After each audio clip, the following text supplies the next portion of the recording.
Barbara Selpolski, que j'appelle maintenant, qui nous fera la gentillesse de faire la synthèse ce soir. Donc vous êtes médecin néphrologue, vous êtes immunologiste au CHU de Nice et vous êtes immunologiste également à l'université.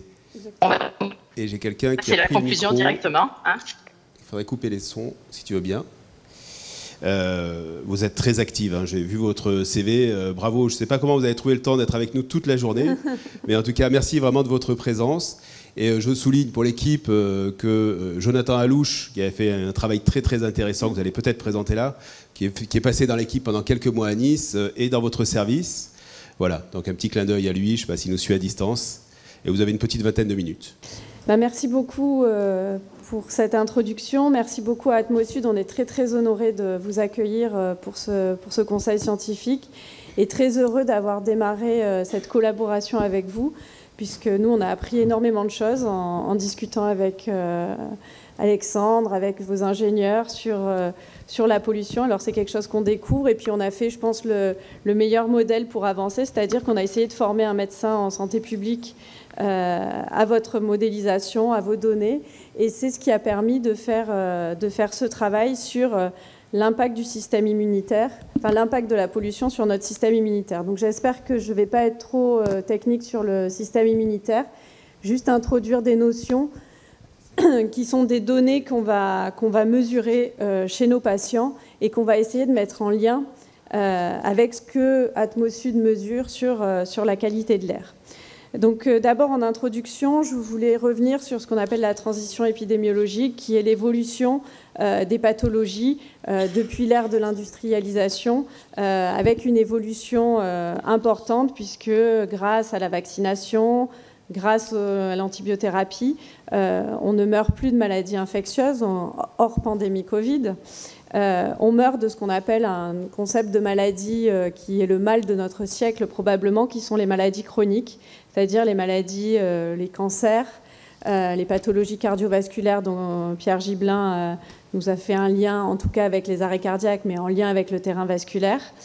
Donc ce cortège de maladies qui est en train d'émerger dans nos sociétés pour de nombreuses raisons. Déjà, il y a moins de pression infectieuse, toujours hors pandémie. Il y a des modes de vie qui ont évolué et puis il y a l'espérance de vie qui augmente. Et donc, on traite de nouvelles pathologies à l'hôpital qui sont ces maladies chroniques. Et au sein de ces maladies chroniques, il y a un sous-type de maladies qui m'intéresse particulièrement, qui sont ce qu'on appelle les maladies inflammatoires, les maladies auto-immunes, qui, elles, sont en claire émergence, vous voyez, depuis les années 50. Certes, on les diagnostique beaucoup mieux, mais il y a un phénomène environnemental qui n'est pas un phénomène génétique, puisqu'il faut plus de temps pour intervenir sur la génétique, pour expliquer cette augmentation d'incidence de ces maladies auto-immunes, de ces maladies inflammatoires. Alors pourquoi on s'est intéressé à l'environnement, au rôle de l'environnement sur notre système immunitaire? Parce que vous savez, notre système immunitaire, c'est vraiment notre interface avec notre environnement. Et c'est ça qui nous permet d'évoluer, qui nous permet de survivre à différentes agressions extérieures, notamment tous les pathogènes, les bactéries, les virus, les champignons.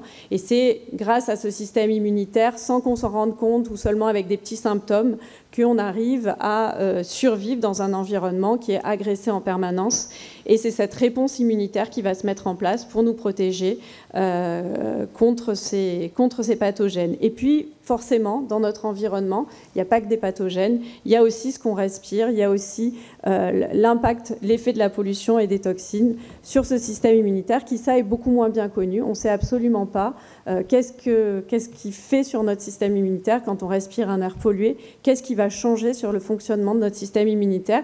Et c'est vraiment à cette question qu'on a eu envie de répondre, donc, en démarrant ce partenariat avec Atmosud, le département de santé publique et le laboratoire d'immunologie et mon équipe de recherche au CHU. Donc, alors c'est un peu, c'est pas notre sujet, hein. Moi, je suis néphrologue, je travaille sur les maladies auto-immunes et ce qui m'intéresse, c'est les maladies plutôt auto-immunes, inflammatoires. Mais on n'a pas pu passer à côté, quand on est immunologiste, de la pandémie Covid. Et donc, on s'est forcément intéressé à la réponse immunitaire au cours du Covid, puisqu'il y avait des choses très intéressantes sur lesquelles je vais revenir. Et puis surtout, on a profité d'une occasion unique qui a été le confinement, où là, il n'y avait plus de voitures qui circulaient. Donc la pollution, en tout cas liée aux voitures, était la plus faible qu'on a connue. C'était des conditions qu'on qualifie de quasi-expérimentales avec Jonathan et Christian Pradier. Donc une occasion unique de mesurer, de voir s'il y a un effet en tout cas de ces voitures et du trafic routier sur notre système immunitaire. Donc le premier axe de ma présentation va être autour de la réponse antivirale. C'est le travail qu'on a mené avec Jonathan Alouche et Christian Pradier. Et la deuxième partie, je vais vous parler plutôt des maladies inflammatoires. Qu'est-ce qu'on sait à l'échelle épidémiologique sur l'impact de la pollution sur les maladies infectieuses? Et là, on a eu beaucoup d'études extrêmement intéressantes au cours du Covid pour mesurer tous ces effets. Ça a vraiment été un champ expérimental extrêmement intéressant. Et il y a notamment cette étude italienne qui m'intéressait particulièrement, qui a corrélé le niveau de mortalité à l'exposition aux polluants, donc aux particules fines et au NO2, et qui a montré une corrélation. On a vu ce type de courbe avec la présentation précédente, une corrélation entre l'augmentation du risque de mortalité en neutralisant tous les autres facteurs, c'est de la modélisation, on annule les facteurs de risque, on met tout le monde à égalité pour mesurer plus finement l'impact de cette exposition. Et vous voyez que plus on est exposé à ces polluants atmosphériques et plus on a un risque de mortalité lié au Covid. Alors, juste quelques brèves notions d'immunologie et de réponse immunitaire, en tout cas antivirale initialement. Vous savez que quand on est en contact avec le virus SARS-CoV-2, et c'est vrai pour tous les virus respiratoires, le virus va infecter nos cellules, et notamment les cellules de l'épithélium pulmonaire. Et ces cellules infectées vont déclencher des signaux de danger, ce qu'on appelle des PAMS, qui vont activer des récepteurs sur nos cellules de l'immunité innée, les toll-like récepteurs, qui sont vraiment... c'est eux qui décident si le danger est suffisamment grave pour activer notre système immunitaire. Et ces toll-like récepteurs, leur mission, c'est d'alerter le système immunitaire, de démarrer une réponse immunitaire et de déclencher de l'inflammation. Et c'est cette inflammation, on en a beaucoup parlé au moment du Covid, qui va faire la gravité ou non du Covid. Et puis, en plus de déclencher des cytokines pro-inflammatoires qui sont l'IL-6, l'IL-1-bêta, et qui peuvent avoir un effet néfaste sur le patient si elles prennent le dessus, elles déclenchent des cytokines comme l'interféron, qui ont un rôle antiviral et qui vont directement détruire les virus. Et ce qui a été démontré et ce qui nous a, beaucoup intéressés au laboratoire, c'est de faire le lien entre cette réponse interféron et la mortalité liée au Covid. Et ce qui a été fait dans cette première étude publiée dans Science, une étude française, qui a montré que plus les sujets... moins les sujets produisaient d'interféron, c'est ce que vous voyez ici, et plus ils développaient des formes graves de Covid. Et c'est ce que vous voyez sur ces schémas-là. En gros, dans les formes sévères, la réponse interféron est éteinte et la réponse inflammatoire est hyperactivée. Et donc, on dispose là d'un marqueur, d'un facteur physiopathologique qui peut expliquer cette surmortalité que l'on a observée chez le Covid en lien avec cette réponse interféron. Comment expliquer qu'entre nous, on n'ait pas la même réponse interféron? Et alors ça, il y a eu aussi beaucoup de littérature là-dessus, extrêmement intéressante. Il y a eu les rôles des facteurs génétiques. C'est la première étude que je vous montre ici, qui montre qu'on n'a pas tous le même patrimoine génétique, on n'a pas tous la même capacité, en fonction de nos gènes, des gènes qu'on a hérités, à mettre en place une réponse interféron solide. Et il y a des gens qui n'ont pas les bons gènes, qui sont jeunes et qui vont quand même faire un Covid grave parce qu'ils ne sont pas en capacité de déclencher une bonne réponse interféron. Et c'est ce que vous voyez dans ce sous-groupe de patients qui a développé une forme grave de Covid. Une autre étude française qui a été très importante dans la pandémie Covid, ça a été de démontrer que certains sujets, pour des raisons qu'on ignore, développaient des anticorps anti-interférons qui vont neutraliser l'effet de l'interféron et faire qu'ils ne sont plus en capacité de se développer, de se défendre contre les virus. Et enfin, cette troisième étude que je trouve extrêmement intéressante, qui montre pourquoi le Covid, et il montre ça en fonction des différents variants du Covid, pourquoi le Covid a été plus grave que certains virus respiratoires, c'est parce que le Covid, le virus, le SARS-CoV-2, est capable d'interagir avec nos gènes qui vont produire de l'interféron et de bloquer notre production d'interféron. Et on voit qu'en fait, cette capacité à bloquer l'interféron a évolué en fonction des variants. Et en fonction de la gravité des variants qui émergeaient. Et en fait, avec Omicron, on avait plutôt un variant moins grave qui interagissait moins sur ces voies-là. Donc tout ça pour insister vraiment sur le rôle central de l'interféron dans notre capacité à nous défendre contre les virus et notamment contre le SARS-CoV-2. Alors nous, au laboratoire, on a développé un test qui va mimer une infection virale. Et l'intérêt de ce test, c'est que si je vous fais une prise de sang tout de suite, on aura le résultat dans 24 heures. On utilise des stimulants de la réponse immunitaire et notamment des stimulants qui vont activer les fameux toll-like récepteurs dont je vous parlais en introduction et mimer une infection virale. Et après 24 heures d'incubation, on va doser l'interféron qui a été produit par vos cellules et on va vous dire si vous produisez beaucoup ou pas beaucoup d'interféron. Et c'est grâce à ce test qu'on a pu valider pour montrer qu'on pouvait on pouvait sélectionner les patients, ou en tout cas avoir un test prédictif des formes graves de Covid. On l'a déterminé dans cette étude où on a suivi plus de 100 patients et on a vu s'ils développaient des formes graves ou non de Covid. Et en fait, ce que vous voyez sur cette courbe de survie, c'est que quand vous avez une réponse interféron inférieure à 15 unités, vous avez un risque d'hospitalisation quand vous faites un Covid qui est de l'ordre de 50%, alors que quand votre réponse interféron est au-delà de ces 15 unités, votre risque est plus faible. Pour aller encore plus loin, et je ne l'ai pas mis, mais il y a un papier qui est sorti, un New England qui est sorti, qui a fait un peu moins de bruit parce qu'on arrivait après le vaccin, mais l'interféron en inhalé a démontré qu'il réduisait la mortalité du Covid. Donc si vous avez une réponse interféron faible et que vous attrapez le Covid, on peut vous traiter facilement. C'est moins d'actualité puisque maintenant on a tous une très bonne réponse vaccinale. Donc pour en revenir à l'environnement, je voulais vraiment insister sur le rôle central de l'interféron. Voilà l'étude qu'on a menée donc, avec Atmosud, avec le département de santé publique, pour essayer de déterminer l'impact de la pollution sur notre réponse interféron.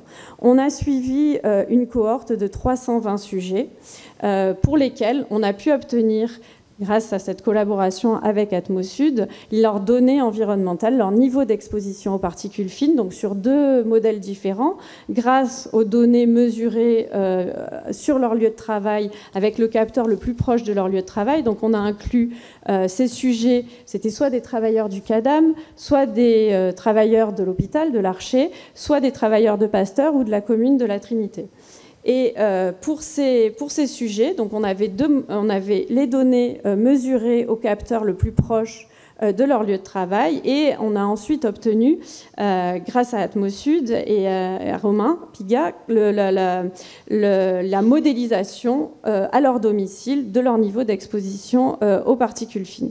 Et pour ces 320 sujets, on a fait notre fameux test où on stimule les cellules immunitaires et on mesure un niveau d'interféron qui est relargué. Et comme je vous disais, on a profité des périodes de confinement, déconfinement, pour avoir des variations extrêmement importantes du niveau d'exposition aux particules. Enfin, alors, c'était pas essentiellement les particules fines qui variaient le plus avec les voitures, c'était essentiellement le NO2.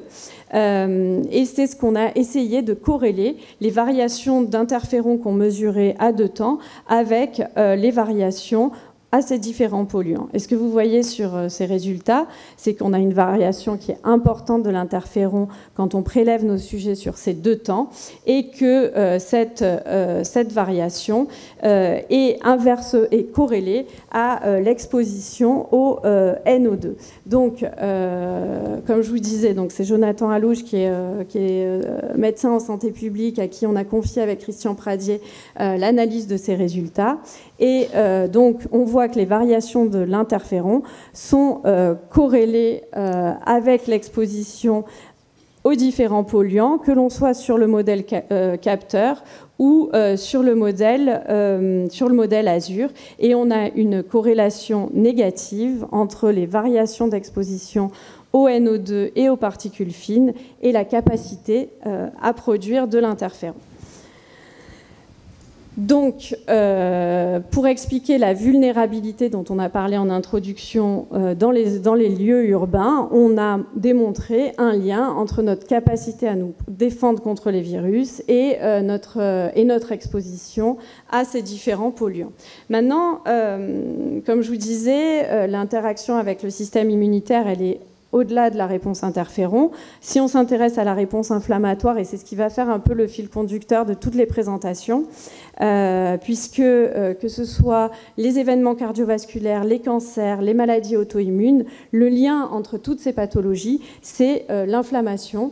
Et ce qui est intéressant, c'est de regarder comment l'exposition aux polluants agit sur notre réponse inflammatoire. Alors pour répondre à cette question, on peut commencer par étudier les modèles animaux, les modèles de souris. Si vous exposez des souris à des particules fines, c'est ce que vous avez sur les histogrammes en noir, vos souris vont produire plus de cytokines pro-inflammatoires, IL-1β, IL-6, TNF-alpha. Le lien de ces cytokines, l'IL-6, ça intervient sur la décompensation de BPCO, ça va intervenir sur la plaque d'athérome et ça va intervenir sur le risque de développer une maladie auto-immune. Donc c'est vraiment la cytokine pro-inflammatoire de base.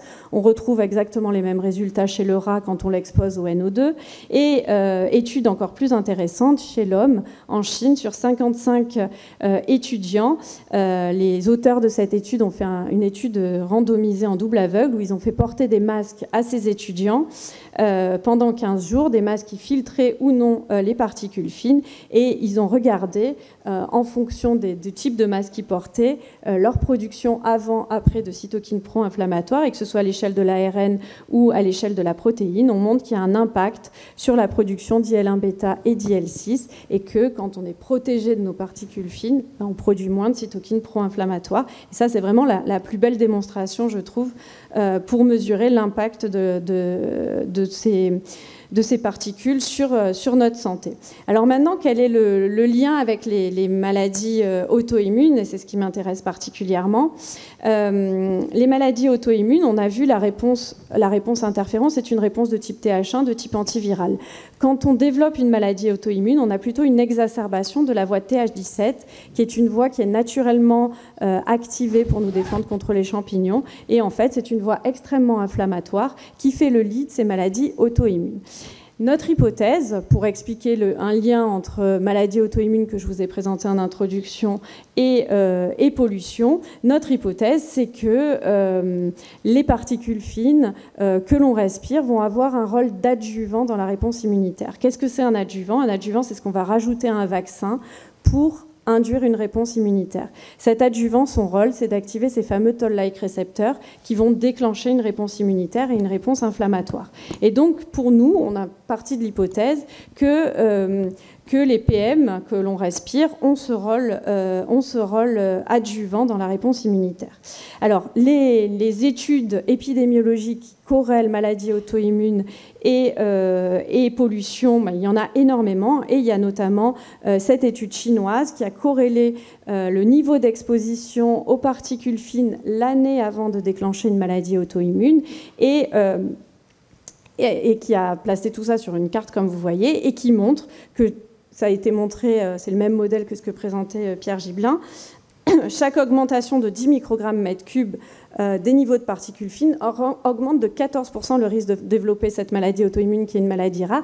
Et c'est vraiment assez important parce qu'on est vraiment dans des pathologies rares. Et il y a un lien assez direct qui est modélisé ici entre l'augmentation du risque et l'exposition au PM. Donc là aussi, on a fait exactement le même test. On a stimulé nos cellules immunitaires et au lieu de doser l'interféron, on a dosé les cytokines pro-inflammatoires de la voie TH17. Et qu'est-ce qu'on a mesuré? On a comparé en fait le niveau de production de cytokines pro-inflammatoires chez des sujets qui avaient des maladies auto-immunes par rapport à des sujets sains.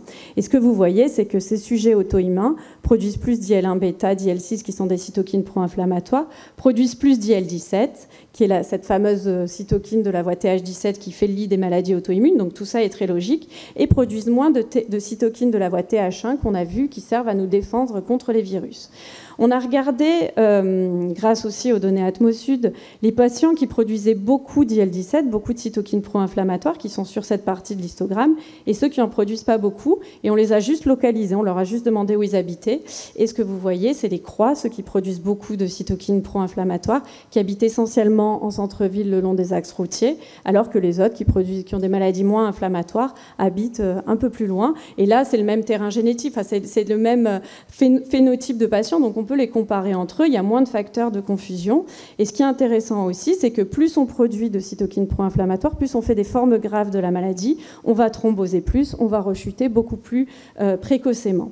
Alors, on s'est dit avec Jonathan, on a ces données sur l'IL-17, on va utiliser notre même étude pour voir l'impact, là plutôt des particules fines que du NO2, sur la production d'IL-17. Donc on a pris toujours notre même cohorte, mais à 2 temps. Alors les PM, on a plus de variations été-hiver, donc on a pris le moment où les sujets étaient peu exposés aux particules fines par rapport aux sujets où ils étaient très exposés. Et ce que vous voyez, on retrouve notre baisse de l'interféron et de l'IL-12 qui sont les cytokines TH1, et on a une augmentation de l'IL-17 qui est faible, mais qui est quand même significative. Et si on modélise cette augmentation, elle est faible, la pente est faible, mais elle est quand même significative, et on voit qu'il y a une augmentation de cette cytokine pro-inflammatoire lorsqu'on fait augmenter nos particules fines. Alors comme on est un petit peu scientifique, on a, au-delà de ces études épidémiologiques, on a incubé des particules fines avec les cellules immunitaires de nos patients pour voir si on reproduisait ce qu'on mesurait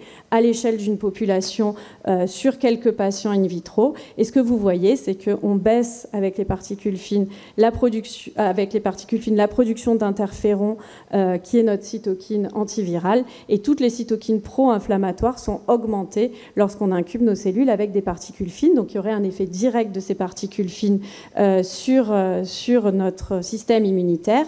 Et lorsqu'on bloque les toll-like récepteurs dont je vous ai parlé, lorsqu'on bloque ces toll-like récepteurs, on perd cet effet pro-inflammatoire des cytokines. Donc maintenant qu'on a démontré ça à l'échelle de la population in vitro, on va passer à des modèles animaux pour essayer de voir si on confirme bien qu'en essayant d'immuniser nos animaux avec des antigènes qu'on retrouve dans ces maladies auto-immunes, si on ajoute des particules fines, on induit bien le déclenchement de la maladie, qui est notre hypothèse terminale. Voilà. Dernier point, dernier axe, mais c'est un peu plus loin que la pollution, c'est l'exposition professionnelle. Dans cette étude-là, on a tout simplement demandé à notre cohorte de patients auto-immuns quel métier ils faisaient. Et on a comparé ces données aux données INSEE. Et ce qui est intéressant de voir, c'est que nos patients donc auto-immuns, pour un tiers d'entre eux travaillent dans les BTP, alors que la population française générale ne travaille qu'à 7% dans les BTP, et sont exposés à différents toxiques. J'en parlais un peu en introduction, les solvants organiques, l'amiante.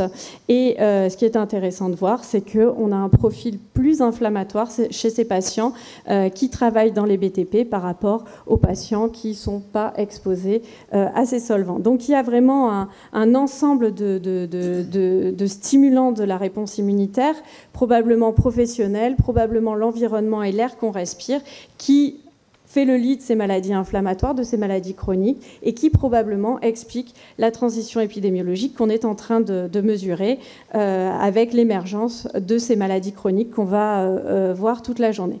Voilà, je vous remercie pour votre attention et je remercie toute mon équipe qui a travaillé pour produire ces résultats.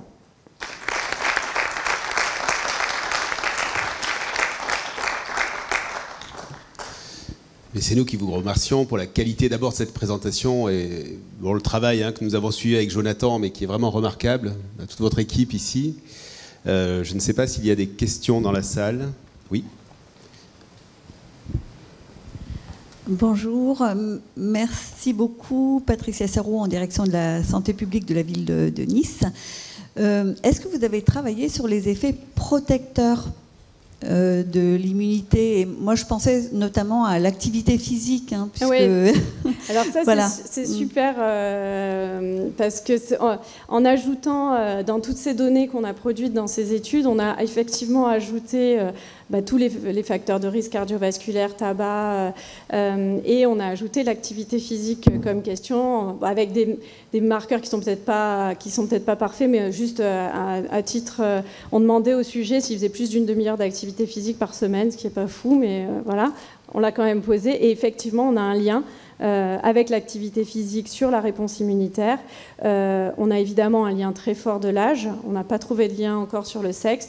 Et ce qui nous intéresse beaucoup, et c'est vraiment quelque chose qu'on va continuer à creuser, c'est que dans le sous-groupe des patients qui ont fait un cancer, ils ont une réponse à interféron qui est beaucoup plus faible que les sujets qui n'ont jamais fait de cancer. Donc c'est encore quelque chose qu'on souhaite creuser. Mais effectivement, il y a des pistes sur la prévention et comment on améliore tout ça. Et l'activité physique en est une extrêmement importante.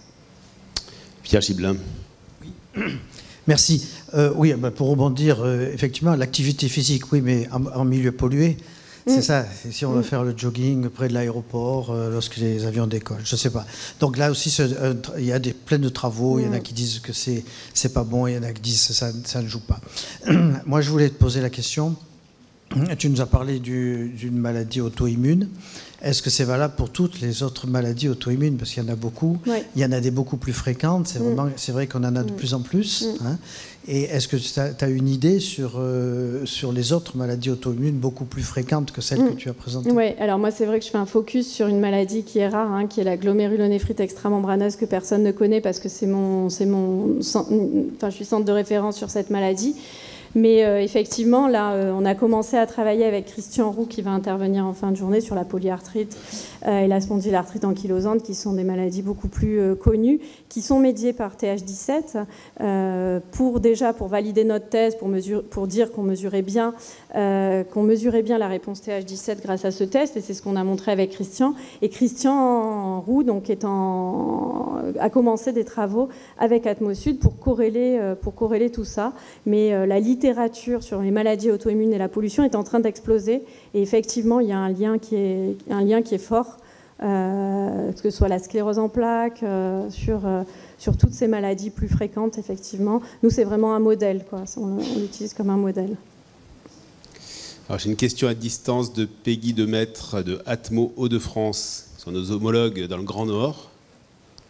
Je ne sais pas si elle peut poser sa question en live. Ça concerne les masques. Oui. Bonjour à tous, vous m'entendez? Oui, très bien. J'avais une question, oui, tout à fait, concernant les masques. C'est vrai que ça nous pose toujours question un petit peu, est-ce qu'il faut conseiller, est-ce qu'il ne faut pas conseiller? Enfin, vous les avez évoqués et du coup, avec des différences de réponse, est-ce que vous pouvez nous en dire plus?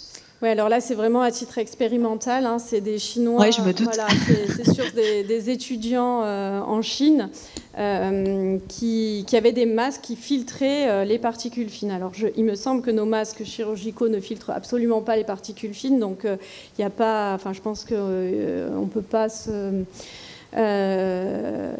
peut pas recommander l'utilisation des masques chirurgicaux. C'est vraiment des dispositifs filtrants. Et ma position là-dessus, moi je pense qu'il faut peut-être, on sera plus efficace à limiter le niveau d'exposition. Et c'est pour ça que c'est important que nos décideurs politiques suivent ces travaux. Et c'est eux qui les financent, donc c'est tout l'intérêt. Plutôt qu'on agisse sur le niveau, que ce soit NO2 ou les émissions des particules avec le chauffage et tout ça, je pense qu'on sera plus efficace que des mesures individuelles qui vont, de toute façon, on a vu déjà pour se protéger du Covid que c'était difficile à accepter. Donc pour se protéger des particules fines, s'il faut tous les jours porter un masque, ça me paraît compliqué, mais bon, c'est peut-être, on y viendra peut-être un jour. Très bien. Écoutez, un grand merci vraiment pour ce travail. Donc on note à nouveau la contextualisation, parce qu'on voit bien qu'en fonction des zones de la ville, les choses sont différentes, vous l'avez très bien montré. Et puis on est toujours avec cette question des polluants, alors les particules, les oxydes d'azote. On ne parle pas encore des ultrafines, même si c'est un sujet, vous le verrez, qui réconciliera peut-être tout le monde un jour. Parce que moi, quand j'entends parler d'adjuvants, je me dis que c'est quand même plutôt dans ces familles-là qu'on va retrouver ce qui se retrouve dans le système sanguin. Alexandre en dira quelques mots, mais merci encore. On retrouvera cet après-midi pour la synthèse.